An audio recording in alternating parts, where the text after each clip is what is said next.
Well, hello everybody. How are y'all doing?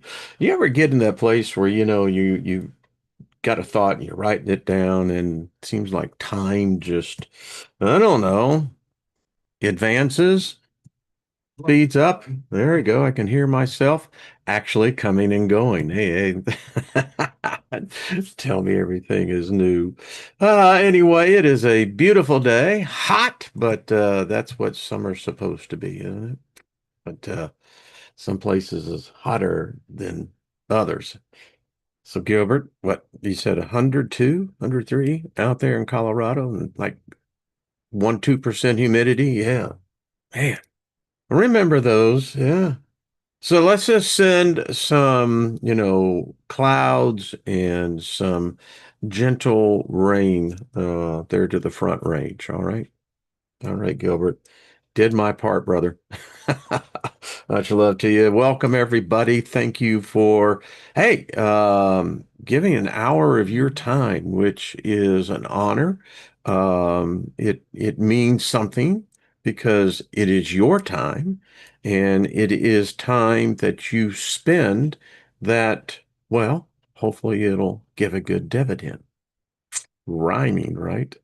So let me just say favor is upon us. I speak favor upon us. It works. You know, I keep saying it. It works even when you don't even realize it's working. So speak it over your life. Speak it the first thing when you come back into this realm, and speak it as the last thing you remember as you go out of this realm, sleeping. So nothing missing, nothing broken. Shalom. That's what we say. Perfect peace.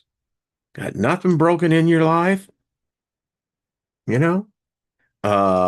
You got nothing missing. That's a well satisfied soul or spirit. You know, philosophically speaking, theologically, I wonder if the gods of this world, and the one that I'm speaking of here is the one that the world recognizes as the Abrahamic God. I wonder if that God is satisfied. I wonder if any God is satisfied.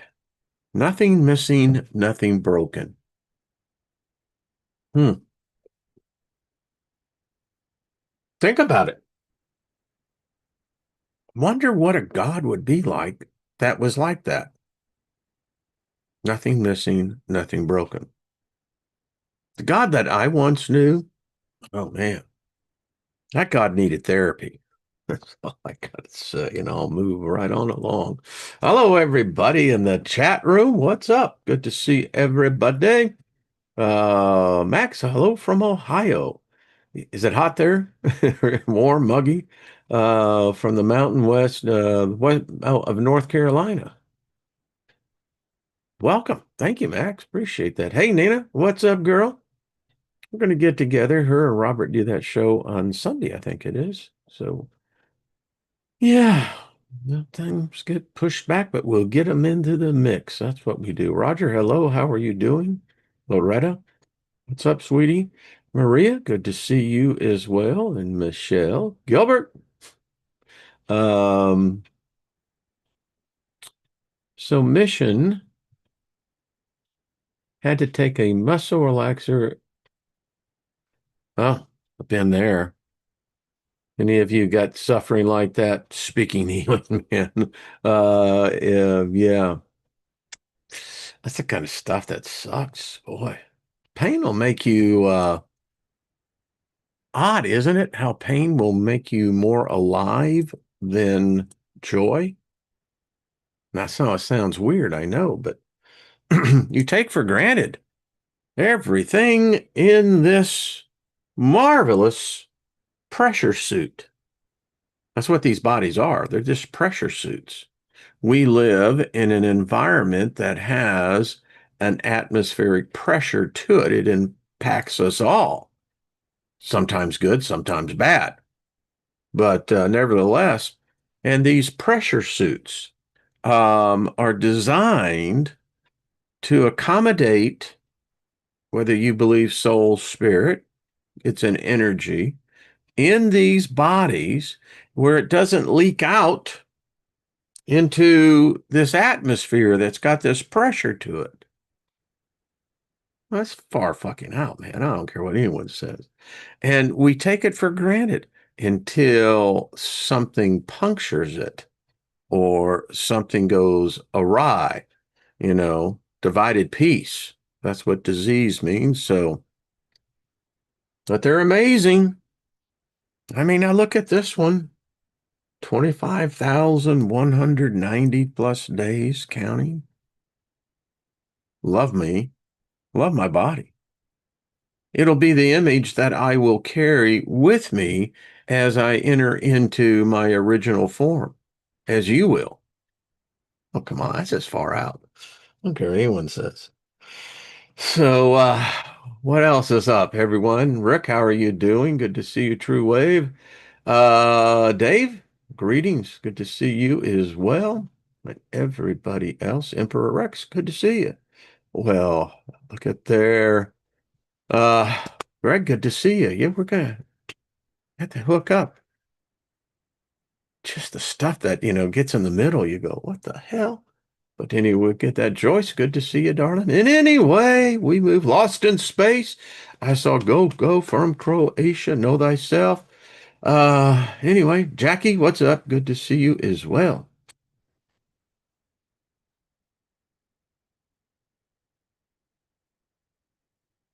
Yeah, I think I can agree with that. Pain. And it's odd how some people actually thrive on pain. I don't know. To each their own. So we are, and this is just my perspective. As a species, maybe even as a planet, maybe as a solar system, who knows? Um, but if you go with what the sages are saying, people of wisdom and people that have credible insight on these things, sensitive, empathic, um, we are told that we are left one age behind and we're entering into a new. And when you ever done any Gantt charting? I love that program. It was a really cool, back in the day, I think it was Visio. It's a cool program. Anyway, um, so if we were to Gantt chart this, it would imply that everything that we know, all of our history, all of our books, sacred otherwise, was during a time. I think it was what, Taurus, something like that. Um, the Iron Age, I think I heard as well. And many religions talk about the same thing. I mean, I studied the Bible and, was into that. And, that whole narrative is about endings and particularly the big ending, which accordingly, we are in. And so if that be true, which I have no reason to believe that it's not, creation is not static. Creation is dynamic. It never stops. And if there are cycles, and that's the way it is in the way of the halls of nature, then who am I to argue with it? Apparently, I've been a part of it from the very beginning. So, having said that, we would then imply, if we were charting this out, that we are now in this in between. You know, apparently no age just suddenly stops and then a new one suddenly begins. There is a process to this. So that would imply then that we are in an in between place. And we are witnessing one age dying It's still dying.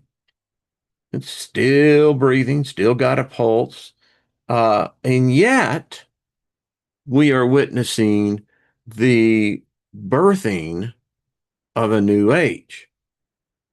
Now, it's interesting because both of those, the ending and the beginning, is always associated with pain.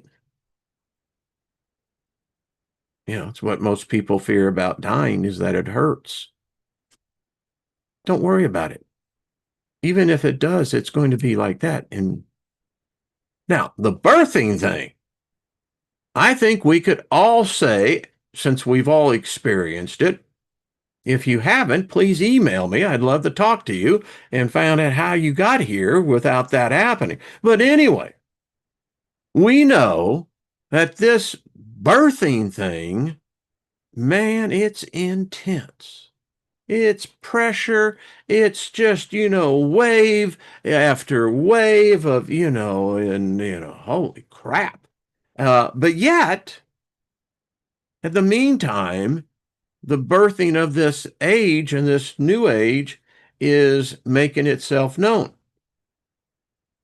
So it's that in between age. Now, keep that over in this bucket here, right? So creation continually is dynamic, it constantly moves, it's never static, and ages come, ages go. In my Bible teaching, it was eternities. Eternity is a finite period of time because it actually says, I believe it was, who was it? Was it Paul that wrote that there? No, it was Peter that wrote in his supposal epistle that eternities of eternities. And this one will be rolled up as a mat and will be consumed in fire, and a new eternity, a new epoch will be birthed forth. Okay. So it's all kind of parallel saying, hey, at some point the the shit really is going to hit the fan. And if you're alive during this period of time, well, they may write about it, you, they may not. Because again, there are smarter people than me, wiser than I am. I'm just a simple guy. I mean, I really am. Um, Not sure I really have figured out anything other than the best way to approach this is keep an open mind because you got to listen to the person who's speaking the narrative. What's the agenda? But anyway, so if we go to those sages, those proverbs, those prophecies, right? I don't know. In one point, it says that there's nothing new under the sun that has not been known to man. And that which was shall yet be again. Okay, that's got just, the occult all over it. I mean, that's just freaking, it's deep. I mean, and supposedly Solomon said that. I don't know, never met the dude. Can't say that he was or was not. And of course, in 150 years, if it all blows to hell, they're not going to know about me. They're not going to know about you, if that's the case. And if you dig deeper into that, it would imply that computers, they're nothing new. The internet, nothing new. Artificial intelligence, been here, done that, nothing new. We just happen to be in that cycle where we think we're the first ones that brought this shit in. I believe it's in the book of Isaiah that says that there were cities upon the earth of which no human inhabited. Well, that implies that there was someone else here before us. And apparently they had their cell phones, their smartphones, they had their flying machines. I mean, they had it all. I don't know what happened to them, but they ain't here now. And someone apparently comes along and like erases all the fucking technology. It's like it's done meticulously on purpose.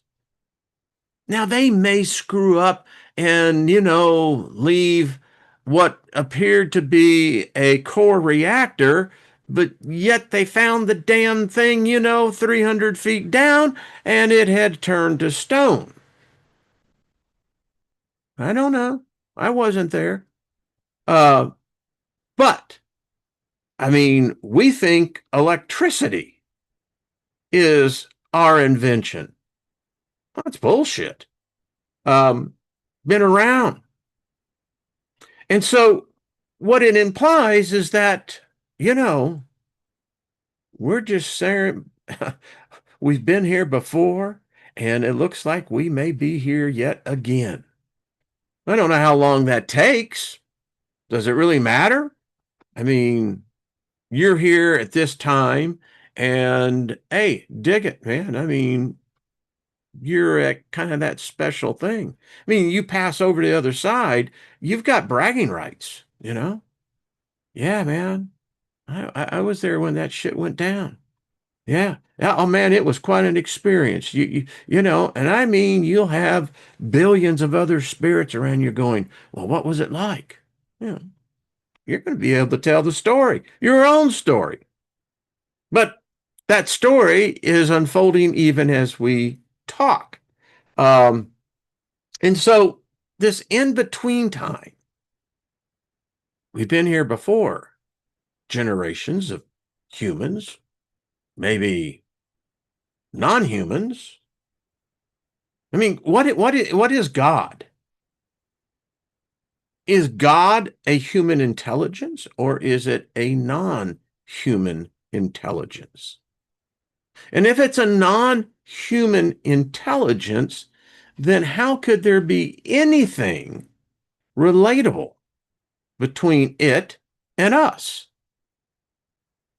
I mean, I studied that book. I mean, still got it here. In fact, I was referencing it because it's going to be kind of like the book of Daniel. Really interesting book. But nevertheless, you read this story here and you find out that actually that God is more human than not, which then brings up this whole thing is that why would a God get jealous? What would a God have the purpose to be jealous about? Why would it be vengeful? And if it knew all of this ahead of time, wouldn't it be intelligent enough to be able to say, I can manipulate space time? I'm just asking for a friend. I'm not saying I know anything, but I do know that book. And I was scared to fucking death of that God at one time. I mean, seriously, we've all been there. In our time on this planet, you've known people. You love them, you like them, but they were volatile. I mean, the least little thing that you wouldn't even have any idea about would set them off. Well, that's that guy. And, you know, again, if you got that thing figured out, man, why are you why are you making so many mistakes? And then you want to come and blame us. I say this in my philosophy. What are these gods doing here anyway? I mean, if they're not going to manifest themselves and if they're, truly immortals and all that other shit, I mean, why are they here? And why did they jack with us? I mean, what makes us so freaking special in the universe that they got to be here? I mean, if they're truly freaking gods, goddesses, whatever, why aren't they on their own fucking planet? Leave us alone here. We are good enough. We're experts at screwing things up. We've been taught and trained well. And I keep saying if we were just absent these egregores a little bit, what would it be like if we were really on our own? I mean, would we in fact still destroy ourselves? But getting back to why are they here? I mean, what makes this planet so special of the trillions of freaking planets supposedly in a universe that we can't measure? Why are they here? Here. I mean, and why is it that we spend so freaking much of our time, and we've only got a limited time here, that we deal with them? Wars have been fought over this. I mean, people get killed over this. And yet, they never manifest. They never show up. And yet, they seem to find us, I don't know, entertaining? Put your own word to it. Because we're going to step back in history. You see, we think that today, our technology, we're smarter than those people of the past. I mean, they didn't have television and, they didn't have the movies and, they didn't really. How do we know that? If the first part of that says nothing new known to man under the sun, which would imply, from an astrophysics point of view, that this has been going on for a freaking long time. Let's just say 1 billion years, right? Let's just say the earth has been habitable to one degree or another for 1 billion years. Well, hell, we're not even a blink of an eye. Yet we think we got all this shit figured out. And I'm contending that if these gods exist, then they're masquerading themselves. And apparently they bring technology in to do us in. It would appear that every time technology has been introduced to the current civilization, it ends up killing everybody.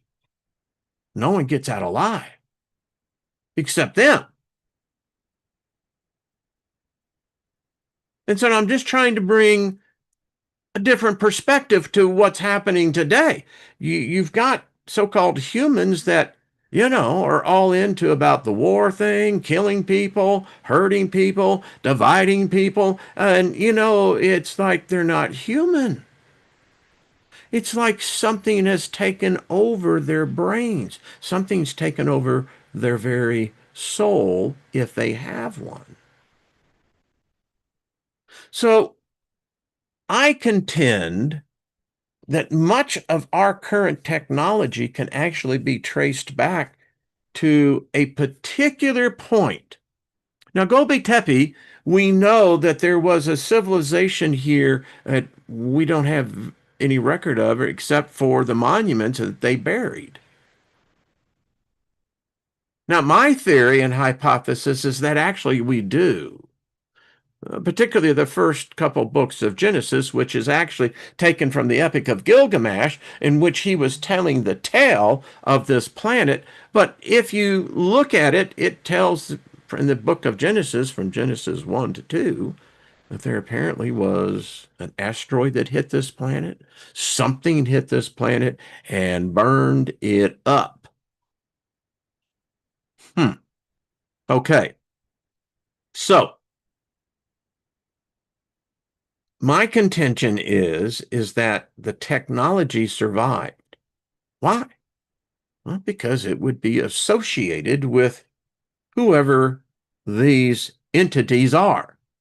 But we know that these entities do exist, at least from if you look at it from a certain perspective. Um, Today, I like to focus in on where a lot of what I believe today is occult, religion, the gods establishing themselves, right? Um, Came from. And it's Babylon. So I put a little presentation together just to kind of set the mood as we go forward on this, because in fact, this period of Babylon in its existence is well documented. It's not only the fact that, it's center and front to the Bible itself. What Babylon did was literally alter the course of known history and religion. It is my contention that it was out of Babylon that the modern day God that is known to the three Abrahamic religions were actually born here. And this is where it was created. This is where it was taught. And this is where it began to spread out. Um, if you're a Bible student and studied the Old Testament, you know that this was the punishment that Yahweh, Jehovah, put upon at that time were the Hebrews, the children of Israel. Now, when the children of Israel went into captivity, that part of the Hebrewism died. And what was returned was the Jewish faith that we know today. And this whole thing in Babylon was where everything was condensed.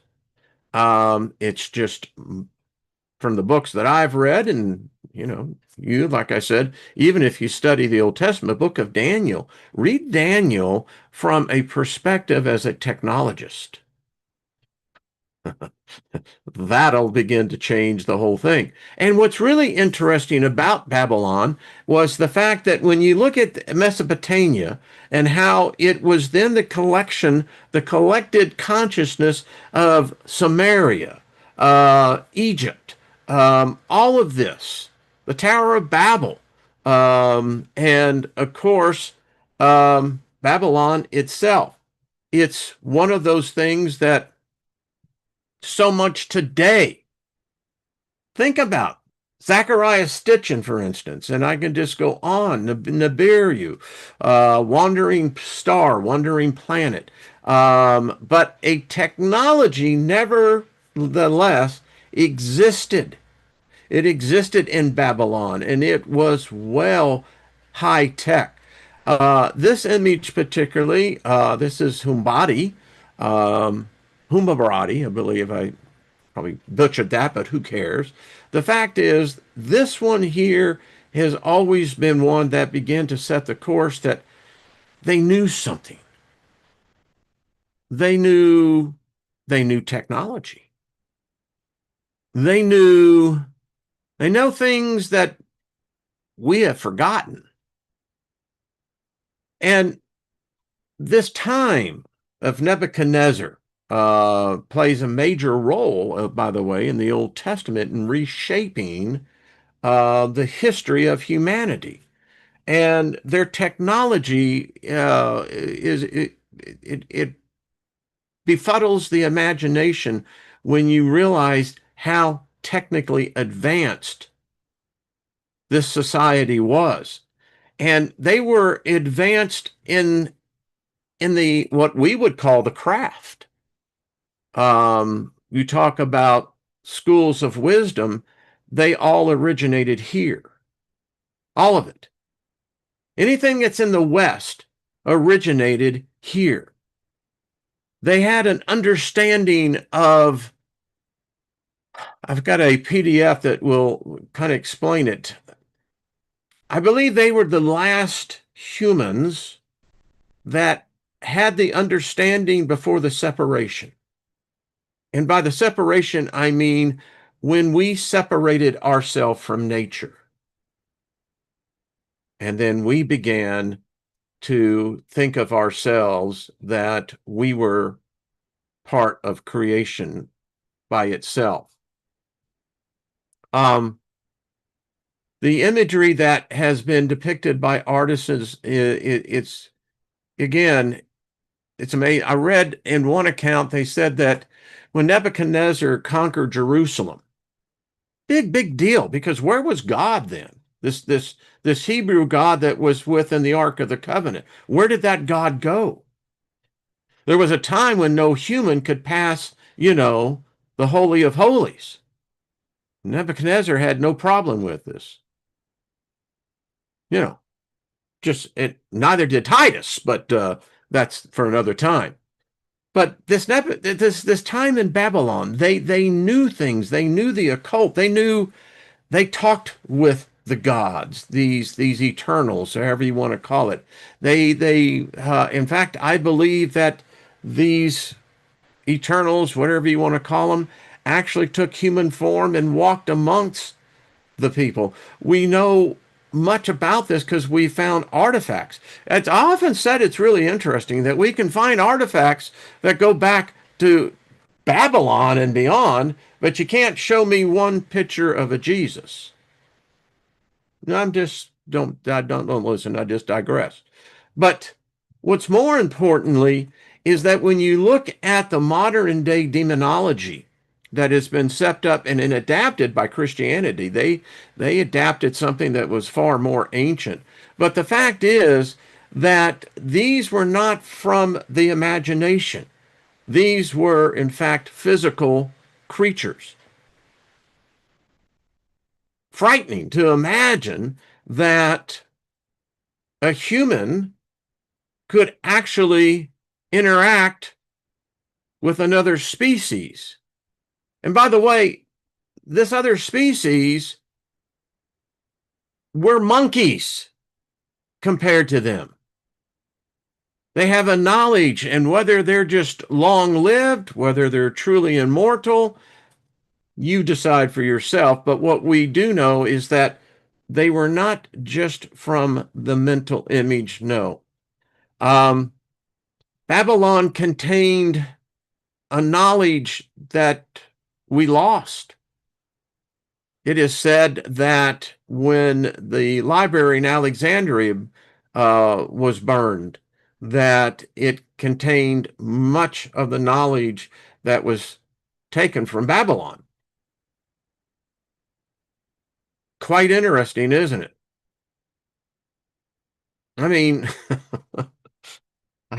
I would say that if you're at this level that you could begin to do this type of engraving and got the mathematics figured out, yeah.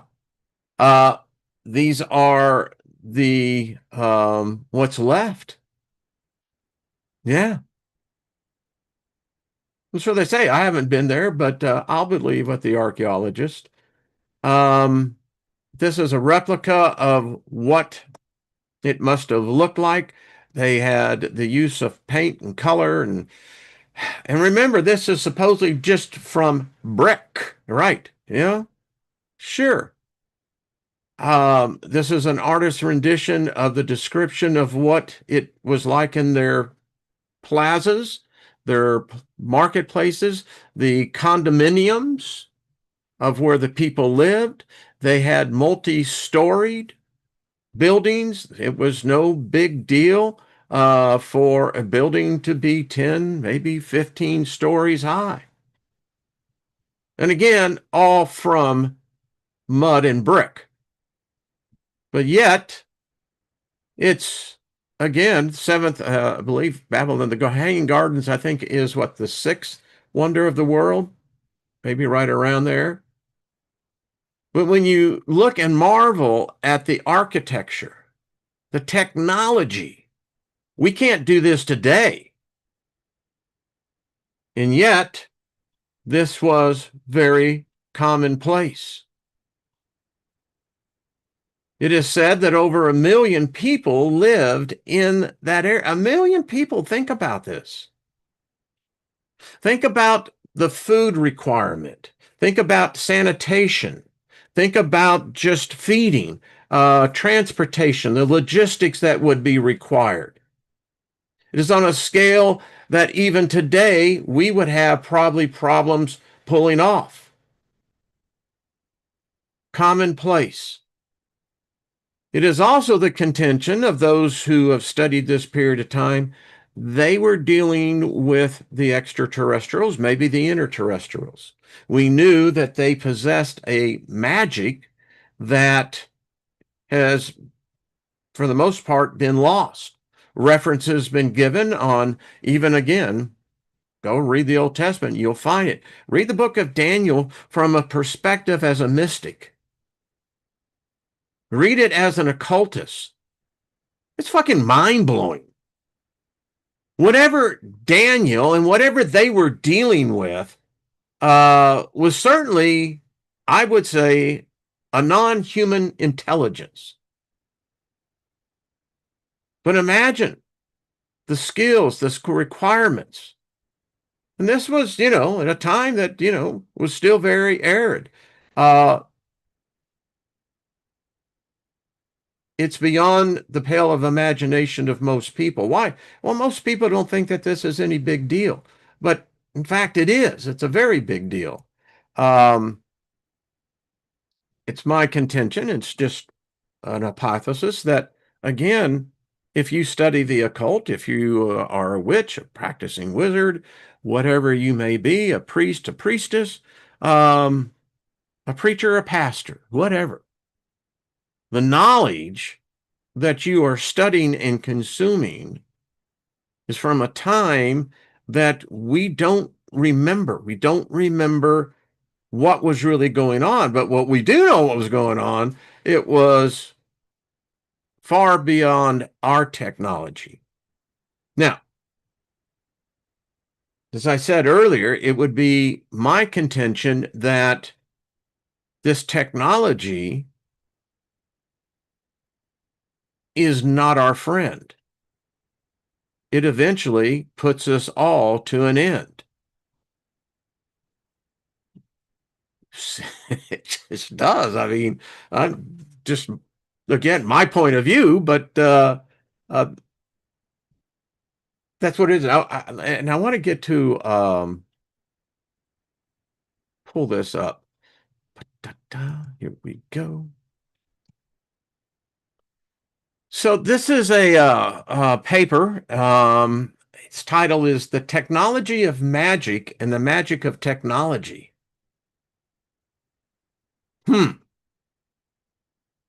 So the proglimera in the theory of ritual and magic with reference to modern technology.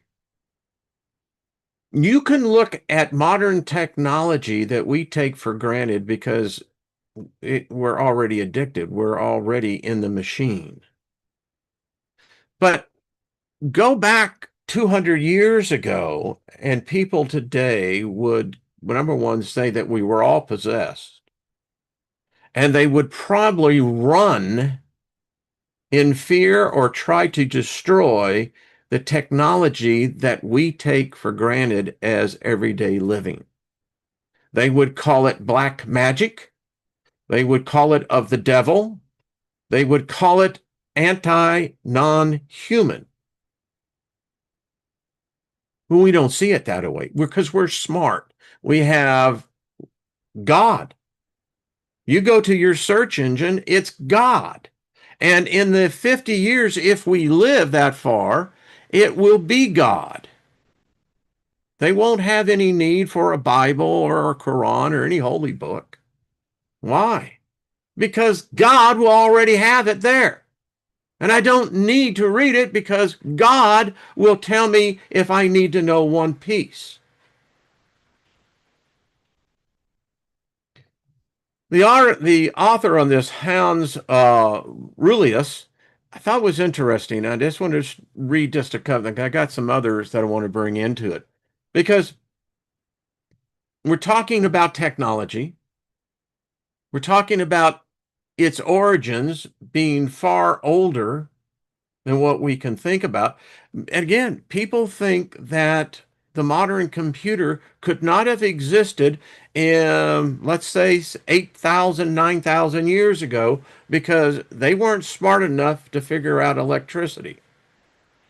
But they could build 200-story buildings with no problem. You ever heard of the Baghdad Battery? And we now know through the archaeological digs, the anthropologists are showing that apparently the use of batteries goes back tens of thousands of years. The author of this one said, I started with a skeptical mind about the use of the term magic in cultural anthropology because of its often decrepitory use. The term magic and religion are ill-defined and of doubtful use for the categorization of observed cultural phenomena. We should therefore trace the distinct cultural systems in each culture separately before we impose modern Western terms on it. James Fraser's colonial view on the difference between religion and magic, and Karl Heinz Ratzkoff's theological view, which proposes a principal distinction between Christian experience of the holy and other forms of beliefs that are criticized under the focus of Weinstein's remarks on Fraser's theory. The point is, we think the two are separate. They're not. If you practice if you're a Satanist, if you practice satanic rituals, if you're a witch and you practice spells and potions, if you're a wizard and begin to work with the elementals and begin to go up into the higher realms, it's no different than being the Pope, being a rabbi, an alatoa. Doesn't matter. It's the same thing. Its origins are all one of the same.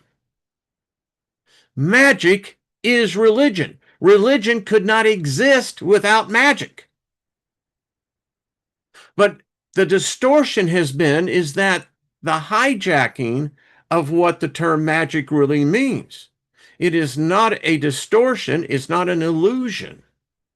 It's a command of unseen substances that reality is fashioned after. Every religion is based on the same thing. Science, our science, even though it is still primordial in its current condition, our science it's lacking. It's ridiculous. There hasn't been, as I have told you, there hasn't been anything technologically done in the last 30 years. We're stagnant. We're stale. We've hit a wall. Sounds like religion, doesn't it? Neither one is actually working. So anyway, the paper just goes on to the fact that as he went through and began to study the ancients, Mesopotamia, Egypt, etc., and when you begin to look at what they called their rituals, their religion, their gods, goddesses, there's a certain direct correlation between what they were doing and how they incorporated that into their technology. Today, we see the revolution that has taken over humanity. We call it artificial intelligence. It's doubtful if it's actually intelligent, but because I don't think humans are that intelligent. We certainly haven't proven that we're that intelligent. We still bomb other countries because of petty differences. We somehow think that we own this earth, that somehow or another that men women can gather great wealth above everybody else and elevate themselves to a demigod level, that they are better than those and that they have the right only because of a perceived wealth. Not very intelligent. In fact, it's, if you want to be very candid, it's very simian. Musk, Bezos, Zuckerberg are really nothing more than advanced simians. They really haven't done anything. Think about it. It's the problem with technology.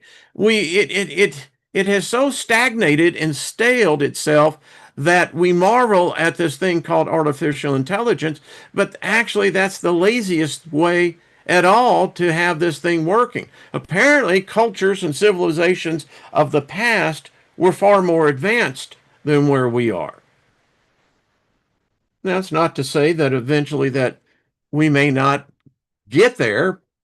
I don't know if we have enough time for that. And I mean literally.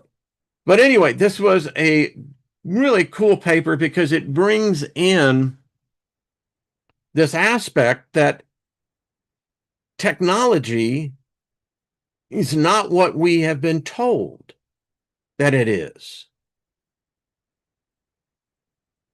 And apparently, it's been there before. Now, if you take that with the fact that today, technology is nothing more than what I would call ancient magic. It really isn't anything more than that. And if you look at machine code, machine learning, I mean, you've got eighth graders that are now writing their own algorithms. Think where that's going to go in about 30 years. Imagine this. And this is what I'm contending. We're not only the end of one age and the beginning of a new, but we're witnessing the actual metamorphizing of magic itself. Technology is based on magic. And technology has now absorbed magic. Again, it's not the illusion thing that we're talking about. No. It knows these things. It knows them better than we do. And in this particular paper was on the origin of demons. This is it's so interesting. I just read this because some of y'all will get into this. It says, "To my guardian demons." Now, remember, the word demon is this merely divine ones. To the violent tribes and the unhappy dead, may they find splendid forms and solace in the beauty of nature and the world among the gods. You're going to like this guy. I like where he comes from. Forces of a priori and the birth of men into the world. So I dig this, folks. When the human animal separated from the world of mystical participation in the organic whole of nature, when its mind yelled, "I am I," when its souls said, "Tate von Ossie," when its body started fashioning tools, hunting and gathering, harvesting first crops, and domesticating animals, he was forever separated and tragically lost to the world of nature, the very womb of Gaia, Aphrodite, Genetrix. It must have been a tragic reflection, the birth of mortal consciousness under the infinite stars, among the eerie territory that inflicted the technology of conquering, of conquest. Now, stop and think about this. Virtually 95, 90, it may be even higher than that, percent of all video games are what? Violence, murder, killing. You're rewarded. You can gain. You can, it's all there. And the sad thing is that we've now got at least two, maybe three generations. They don't even realize they've been reprogrammed. Now, this is religion on a scale that no programmer, no technologist would most likely agree with me. But what I'm telling you is the very gods themselves of yesteryear are the very ones that are bringing this back again. It could be said that mankind was never meant for technology. That if paradise is ever to be actually achieved, it will be one without technology. It will be one with nature, the very laws of the universe themselves, of which we are forever separated. That is the fall. And religions adapted to it very well. And the point that was in this is that the last part of that, among the eerie territory that inflicted the technology of conquering, of conquest. This author says, in fact, I believe that every conquest is attempting to escape the painful longing for the womb of nature, to constitute the human atom as something greater, greater than nature and the world. The transformation of minds and the new sphere followed. An animal's nature is perfectly pertaining to itself. A man is a sick animal who needs to find his nature. For there is no returning to the abandoned roots. In the great freedom, he coins his nature. A half-divine human animal is seeking the all that it has lost in nature among the spiritual worlds. If it seeks at all, gods don't contradict nature. Propriety, therefore, they must contain the secret of longing and loss of the original state of men. There is a secret of resurgent atavism that when a man or woman finds itself again among the gods, they see that out of nature they developed, and to safe harbor of nature they returned, yet deified nature, that of all time. When I read this for the first time, I mean, it was like, yeah, man, I am totally digging exactly what's being said here. I mean, you think about it. If the world leaders were really who they say they are, their fruits would be far different. But by this, we know that the vast majority of people are soul sick. They seek the ways to get back. We all do. Some take the path of religion. Some take the path of, spirituality. Some take the path of money. Some take the path of politics. I mean, but we're all trying to get back to that place again. I'll continue on a little bit. This is really a very cool paper. It's not that long. It says, infinite past is infinite future, as every present testifies. The development of mortals from human animals already contained eternity. A new form, yes, an eternal animia mundi that nodded and plotted itself throughout their existence, always present. I am the child of Mother Nature, the starry heavens, yet my race is heavenly. What did this phrase or Orphic golden tablet mean? That heavens are atemporal? That they are an internal golden braid that weaves itself through life and forces? That a human animal born of earth is linked with eternity of the past and the eternity of the future through the common denominator, most noble one of all that ever existed and all that ever will exist.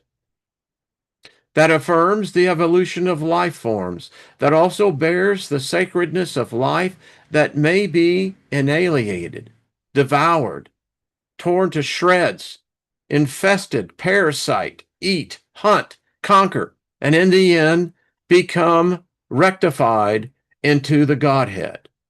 A human animal has the ability to symbolize and symbolize in language, in glyphs, in cave paintings, in utterings, in calls and answers. And the complexity of this symbolization is the syntax that is capable of. What differs a humanid, Homo erectus, from Homo sapiens, shaman, is a degree of its capacity to manipulate the world symbolically through imagined realities, effective yet ignorant of the workings, and through manipulation of its world, spiritual, inclusive. A learned magician is merely a civilized shaman.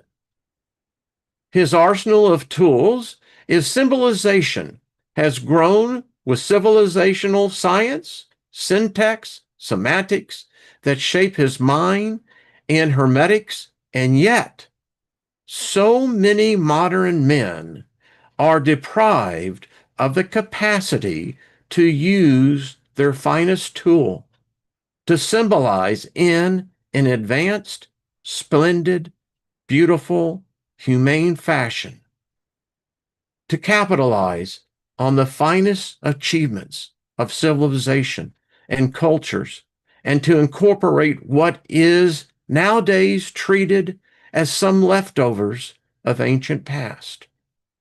Men is the victim of symbols and signs nowadays. He no longer belongs to the great spiritual dream.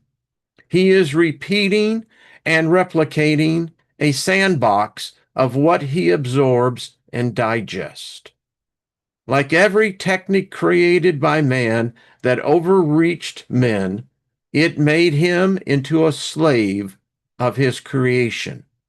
From mystical participation in nature to participation in the realms of gods and spirits, it solely participates in his own creations now, reproducing dead content, context in the void that poses as meaningful. We are the narrative machines, the dead processors of dummy objects and reified shrouds that command us. We have descended into Plato's catacombs, and even if someone would point towards the exit, we have to pass through the labyrinth of caves, and we believe in everything we find in each cave as if it was real. We stopped in benign delusions as if they were the gist of the world's ontological objective forces. The ideas that illume the shadows of the walls. We watch the spectacle with all turning towards the philosophical essentials, the truth that they contain, turning them into a sport of the shadows. Wow, perfect timing. Anyway, it goes on to, we'll get into this a little bit more. But ain't that something to think about? You know, it really comes down to what are you going to do to help to make that mark on mankind? Many of us already are. And many of us should take great solace that, you know, if it's the purpose is for us to try to get back to where we once were, I think the opportunity for so many today is there are more doors opening to get there. Maybe that's part of the end of the age. I don't know. Maybe it's the beginning of the new. Maybe it's that transformation they talk about. I mean, they say that, there are going to be those who will literally be transformed and those who won't. I don't know. I just know I'm loving the ride. It's beautiful. So anyway, tell me what you think, because it is interesting getting back to this final summation. To sum up the the foregoing lecture is that technology has proven never to be the friend of mankind. And there's something wrong today with our technology. And it appears that if it's true, that which was shall yet be again, as above, so below, as below, so above, then that clearly implies that there may be, in fact, a non-human intelligence, a being or beings that have been in control of this beyond our wildest imaginations. And that at the end of these ages, and when new ages come in, they bring technology in to basically the cull the herd. Because if you project forward in the next 50 years, there won't be that many jobs that actual humans will be capable of doing. If you look at 50 years in the future, most humans will not have a memory. Their memory will be limited to very limited data points. But they'll have their own God who will, in fact, be their memory. Technology. Is it good? Is it bad? Again, I haven't seen the benefit of the technology. It costs. It invades. There is no privacy with technology. There's a homogenization of minds. The Hive Collective is more active today than I have ever seen it. When you begin to see individuals that are in power, that are people in Congress, that begin to invoke and begin to promote violence of the minds of the people that they have influence over, this is not human. This is something non-human, and it is everywhere. And the sad part about it is technology.